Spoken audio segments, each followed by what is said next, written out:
Dangerous ആയിട്ടുള്ള effect ആണ്. മറ്റേ മെന്റൽ സ്റ്റാമിനൊക്കെ ചെയ്ത് നോക്കിയിട്ടുള്ള ട്രൈ ചെയ്ത് നോക്കാം നമുക്ക്. അതിന് ധൈര്യമുള്ളവർ അതുകൊണ്ടാണ് വിളിച്ച്. ഓക്കെ, ഇതില് ഒരു നൂല് ഞാൻ ജസ്റ്റ് ഇതില് ഊക്കുമ്പോ കെട്ടിയിട്ടുണ്ട്. ജസ്റ്റ് ഷാർപ്പ് നോക്കി നോക്കാം.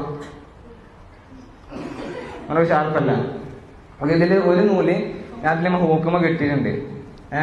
അത് ഞാൻ വായിൽ വെച്ചിട്ട് എന്നോട് ഇതില് 3 നൂല് വലിക്കാൻ വരും. ഒന്ന് അവിടെ ബാക്കി അവശേഷിപ്പിക്കണം. ഓക്കെ, ഒന്ന് റിലാക്സ് ചെയ്യോട്ടെ, പേടിക്കേണ്ട ആവശ്യമില്ല.